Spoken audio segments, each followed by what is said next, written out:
The Lord be with you. And with your spirit.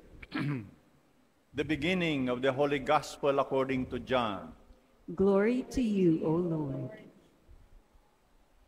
In the beginning was the Word, and the Word was in God's presence, and the Word was God.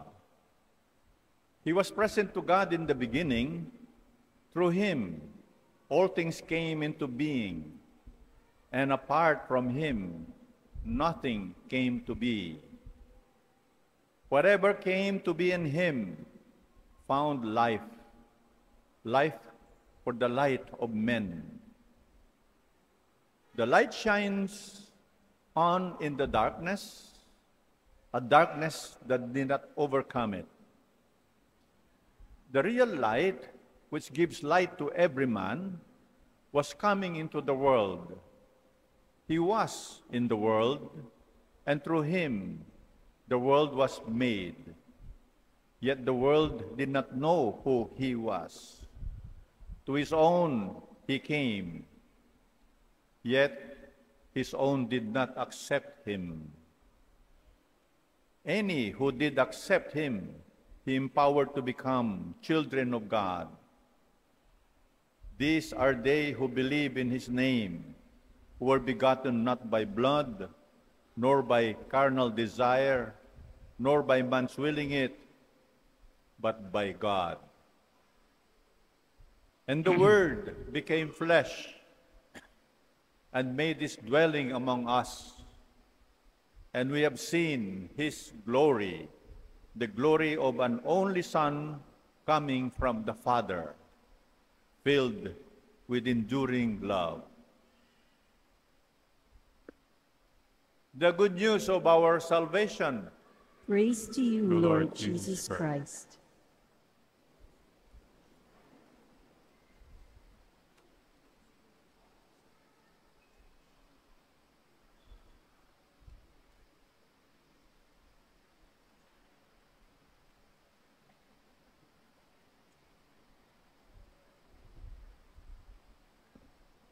Come, Holy Spirit, bless this unworthy priest, that I may share with humility and with the heart, and that people listen with the humility and the heart, filled with the Holy Spirit.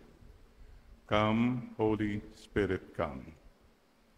Sisters and brothers, ano uli yung sabi ni Adam kay Eve the day before Christmas, kahapon? Sabi niya, it's Christmas Eve. Ano naman sabi ni Adam ngayong umaga kay Eve? Sabi niya, Eve, it's Christmas na. Kapatid, please greet the person beside you. I'm happy you are here, happy you are still alive. Merry Christmas. And all of you joining us online, let's to be grateful. We have received a gift. At idagdag na rin natin, sana magkakasama pa rin tayo sa susunod na Pasko at sa marami pang Pasko. Amen? Amen and amen. You know, yesterday, just in passing, somebody mentioned, ay, Father, ano ba yan? Paskong Pasko. Medyo sibangot pa nga. Umuulan naman. Ano ba yan? Nung klaseng Pasko naman ito. Oh, well, that was a reaction of one person.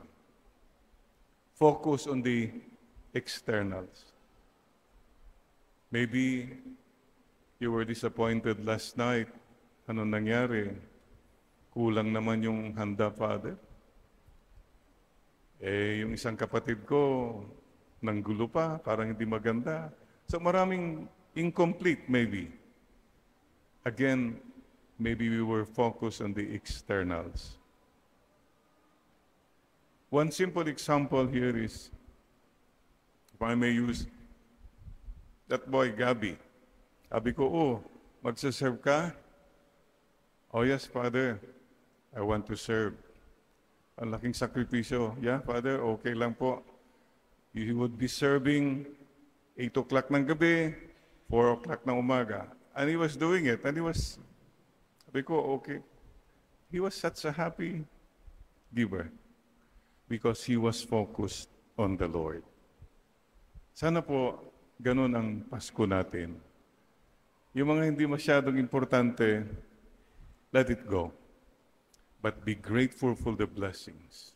First of all, buhay pa tayo. You have family. Ang dami pong walang family. You have a home. Kahapon po, every Christmas, dumadami po ang tumatambay sa mga sidewalk. Did you notice that? Waiting for motorists to stop and magbigay ng whatever. But last night, it was raining. Halos wala. So, these are the realities of Christmas. This morning, I was awakened about 6 a.m. Father, ang dami na hong nagkakaroling may mga galing sa payatas, kung saan-saan. This is the reality of Christmas. Christmas is not just about feeling good, feeling nice, feeling cozy. No, no, no. The first Christmas was not cozy at all. No, it was a difficult Christmas. Somebody sent a Google map. Nazareth to Bethlehem is about 145 kilometers. Picture that, almost like Manila to malapit na sa Baguio. Nilakad ni Mama Mary and Joseph, or nakasakay sa isang donkey. And during that time, walang roads, terrain, kinumpute nila about 136 hours to walk. That's almost like 10 days.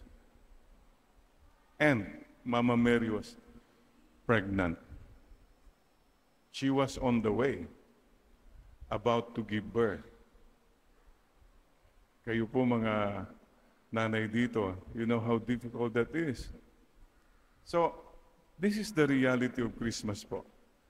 Mayroon pong sacrifice. And maybe that's what I told Gabi kanina. Thank you for your sacrifice.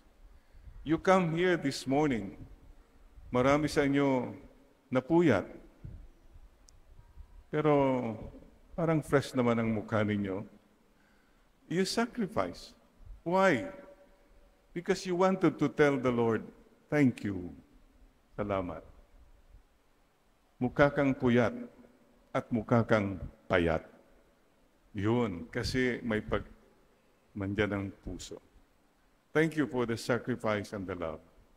And sisters and brothers, please don't forget, make Christmas happen.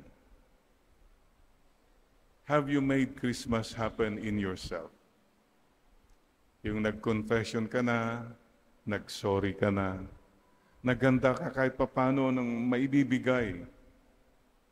Any little thing, kung makita po niyo yung mukha ng mga taong nabibigyan, that's Christmas. Make Christmas happen every day, especially to the poor, the sick, and those who have nothing and no one. Kahapon, I had a sick call. It ended up naging 3 sick call, 4. So there are many people in the hospital. Many people are suffering. Christmas goes on. At sana maging walking Christmas tree ka. Ayan. Alam nyo yung costume party namin?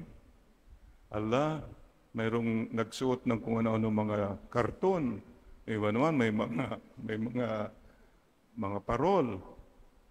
Walking Christmas. The whole year round.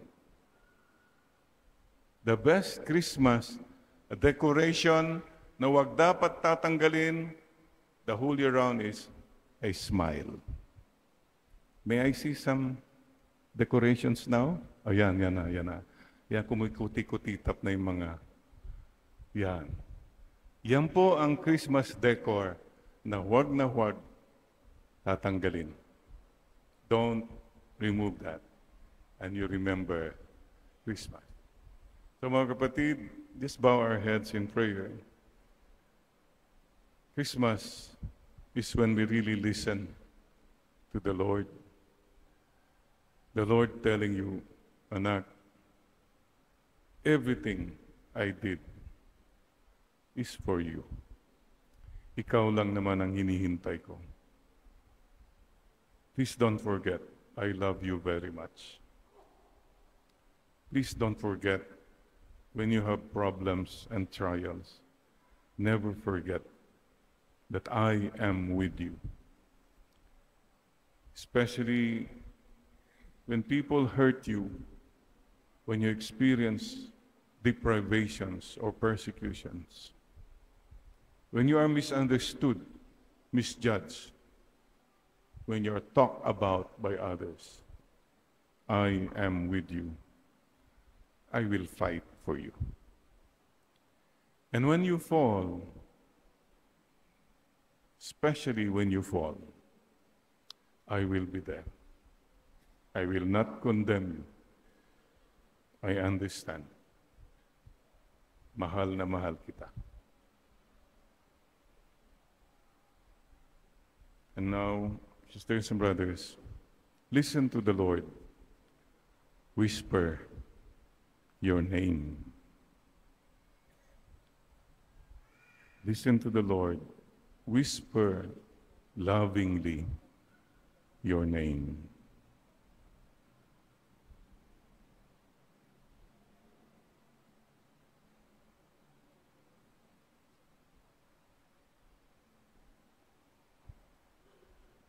And this is what Christmas is all about. Christmas is in the heart. And let that heart overflow with love to other people. Merry Christmas, everyone. Kantayin nga natin, it's Christmas. Pasko na, sinta ko, ala-ala kita.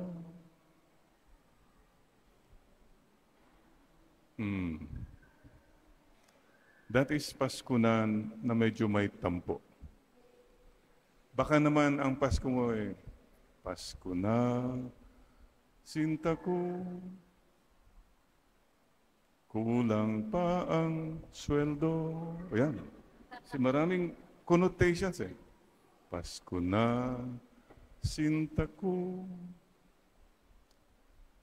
You fill in the blanks. Ano ang Pasko mo right now? Problemado pa rin ako. Magkasala pa rin ako. Fill in the blanks. Whatever your Christmas is, the Lord will complete you. Let the Lord complete the blanks. He will. Ano mang kulang, He will complete the blanks. Amen. Amen. Ito siguro magandang kantahin natin. Kasi we take for granted people na buhay pa. Sana po, I always say this, wala tayong pagsisisi in the end na nagkulang tayo ng pagmamahal. That we did not love enough. That's the biggest regret. I could have loved more. I could have given more. I could have been more humble, more understanding. Kaya, akbayan mo nga yung katabi mo ngayon. Kung mawawala ka sa piling ko, sinta, paano ang Pasko? Alay ko sa'yo. Sabi mo sa katabi mo, huwag kang mawawala, ha? Merry Christmas, everyone!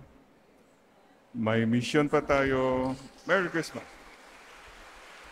Amen. Amen. And let's thank Mama Mary. Kasi if Mama Mary said, no, ayoko, I will not become the mother of Jesus. Wala po. And if Saint Joseph said, no, ayoko yan. Bahala na kayo dyan. Di ko naman anak yan. But they said yes to God, even if they did not understand. Marami sigurong questions sa buhay mo na hindi mo pa rin maintindihan hanggang ngayon. Bakit, Lord? Bakit ganito ako? Just keep trusting in God. And look.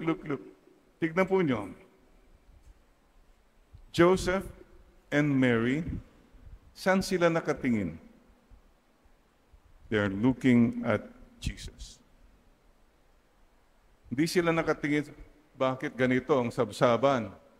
Bakit ganito? May mga hayop pa dyan. O bakit karnero lang yan? Wala bang roast beef dyan? They were focused on Jesus. Sana kapatid, focus on the Lord, not on the load, and you'll have a real Christmas. Keep your eyes on Jesus the whole year round, and you can make Christmas happen every single day of the year. Thank you po. Thank you, Joseph. Thank you, Mama Mary. And please thank one another. Sabi mo sa katabi mo, anak mo yan, misis mo, I'm so happy, salamat sa iyo, ha? Thank you. Thank you. Salamat.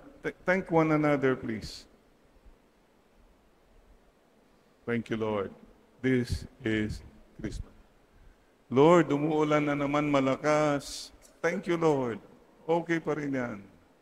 Basta kasama natin si Lord. Now, let's all give our welcome, big hand. Welcome the Lord. Thank you. Happy birthday. Happy birthday to you. Happy birthday to you. Happy birthday, happy birthday. Happy birthday to you. Amen. Amen.